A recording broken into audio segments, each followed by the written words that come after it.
आज अर्थात कि 31 मई के दिन सभी कॉलेज और यूनिवर्सिटी की छुट्टी समाप्त हो चुका है और कल से आपके सभी बिहार के कॉलेज और यूनिवर्सिटी ओपन होने जा रहे हैं। और उसके साथ साथ सबसे जरूरी कि जो मैट्रिक और इंटर की बोर्ड परीक्षा जो भी छात्र छात्राएं 2021 में उत्तीर्ण कर लिए हैं उनके एडमिशन की प्रक्रिया की शुरुआत होगा। तो इस साल बिहार बोर्ड के इंटरमीडिएट अर्थात कि क्लास 11th के एडमिशन प्रक्रिया में और बिहार के सभी यूनिवर्सिटी में स्नातक BA BSc BCom पार्ट 1 में एडमिशन की प्रक्रिया में कोविड-19 को देखते हुए कुछ बदलाव किया गया है।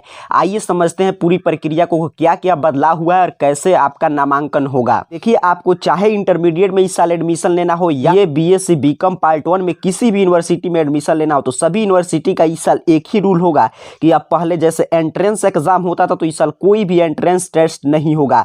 अंक के आधार पर बनेगी मेरिट लिस्ट, अर्थात कि जितना आपका नंबर आया होगा उसी के आधार पर आपको सब्जेक्ट मिलेगा, उसी के आधार पर आपको कॉलेज अलॉट किया जाएगा कि आपका किस कॉलेज में एडमिशन होगा। यही रूल जो है सभी यूनिवर्सिटी में सभी कॉलेज में फॉलो किया जाएगा। देखिए, पटना विश्वविद्यालय भी यही रूल और क्रिया फॉलो कर रहा है। यहाँ पे बताया जा रहा है कि कोरोना में सिर्फ प्रवेश परीक्षाओं पे असर, अर्थात कि पहले जो भी एंट्रेंस एग्जाम होता था एडमिशन के लिए वो नहीं होगा और आवेदन प्रक्रिया में कोई बदलाव नहीं, आवेदन प्रक्रिया पहले के जैसे जारी रहेगा। कि पटना विश्वविद्यालय में नामांकन के लिए आवेदन प्रक्रिया पूरी तरह ऑनलाइन मोड में शिफ्ट हो चुकी है और यह अगले सत्र के लिए भी यही प्रक्रिया होगी, अर्थात कि संपूर्ण प्रक्रिया सभी यूनिवर्सिटी में, सिर्फ पटना यूनिवर्सिटी का है लेकिन सभी यूनिवर्सिटी में यही रूल फॉलो हो रहा है। ऑनलाइन आवेदन से लेकर एडमिशन तक सभी प्रक्रिया ऑनलाइन ही इस साल संचालित होगा। यहाँ पे स्पष्ट रूप से जानकारी दिया गया कि अगर एंट्रेंस एग्जाम नहीं हुआ तो आपके पटना विश्वविद्यालय में इंटर में प्राप्त अंक के आधार पर नामांकन होगा। अभी छात्राएं आपकी इंटरमीडिएट की परीक्षा उत्तीर्ण की है उनके लिए तो पटना वुमेन्स कॉलेज में बहुत दिन से नामांकन की प्रक्रिया स्टार्ट है।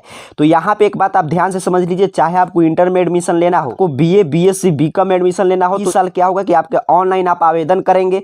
उसके बाद जो पहले एंट्रेंस टेस्ट होता था इस साल एंट्रेंस एग्जाम नहीं होगा और आपका जितना, जैसे आपको मान लीजिए BA BSc BCom पार्ट 1 में एडमिशन लेना, तो जितना आपका इमीडिएट में जितना आपका अंक होगा उसी हिसाब से आपको सब्जेक्ट दिया जाएगा, उसी हिसाब से आपको कॉलेज मिलेगा। और उसी तरह यदि आपको क्लास 11th में एडमिशन लेना तो ना आपका मैट्रिक में नंबर आया होगा उसी नंबर के हिसाब से आपको सब्जेक्ट दिया जाएगा और उसी हिसाब के उसी नंबर के आधार पर आप जो भी कॉलेज चुने होंगे उस कॉलेज में से जिस कॉलेज के लायक आपका नंबर होगा वही कॉलेज में आपका एडमिशन हो पाएगा। अर्थात कि इस साल सारा खेल नंबर का है। जिन छात्रों का अच्छा अंक आया है उनको अच्छा कॉलेज यूनिवर्सिटी मिलेगा और जिन छात्रों का अच्छा अंक नहीं आया है उनको अच्छा कॉलेज और यूनिवर्सिटी नहीं मिलेगा, क्योंकि इस साल कोई एंट्रेंस एग्जाम नहीं होगा। बिहार विश्वविद्यालय में भी यही प्रक्रिया और बिहार विश्वविद्यालय भी जल्द ही एडमिशन का रास्ता साफ करके और फिर से ऑनलाइन पोर्टल एक बार फिर ओपन करेगा। और कब से शुरू होगा तो देखिए, यहाँ पे जानकारी दिया गया कि आज छुट्टी खत्म हो चुका है और कॉलेज में कल से ऑनलाइन क्लास और सभी जो भी काम है ऑनलाइन प्रक्रिया के माध्यम से शुरू कर दिया जाएगा। तो आज के वीडियो की सारांश की बात करें तो जो भी छात्र मैट्रिक या इंटर की बोर्ड परीक्षा 2021 में उत्तीर्ण कर लिए, जिन्होंने आगे के कक्षाओं में एडमिशन लेना है उनके लिए इस साल सभी प्रक्रिया ऑनलाइन चलेगा। चाहे आपको क्लास 11th में एडमिशन लेना हो या BA BSc BCom पार्ट 1 में एडमिशन लेना हो, आपको जिस भी यूनिवर्सिटी में या जिस भी कॉलेज में एडमिशन लेना है उसके पोर्टल पे जाके आपको ऑनलाइन आवेदन करना पड़ेगा। उसके बाद कोई भी एंट्रेंस टेस्ट इस साल नहीं होगा। आपके अंक के आधार पर जितना आपका मैट्रिक और इंटर में नंबर होगा उसी आधार पर आपको कॉलेज अलॉट करके उसकी भी जानकारी आपको ऑनलाइन मोड में दे दिया जाएगा और उसके बाद ऑनलाइन प्रक्रिया के माध्यम से ही आप घर बैठे नामांकन करा सकते हैं। और यहाँ पे देखिए कि सभी कॉलेज और यूनिवर्सिटी अपने अपने नामांकन की प्रक्रिया को स्पष्ट कर रहा है। इसका मतलब है कि 1 से 2 दिन में सभी का नया प्रोस्पेक्टस जारी करके और एडमिशन की प्रक्रिया की शुरुआत कर दिया जाएगा।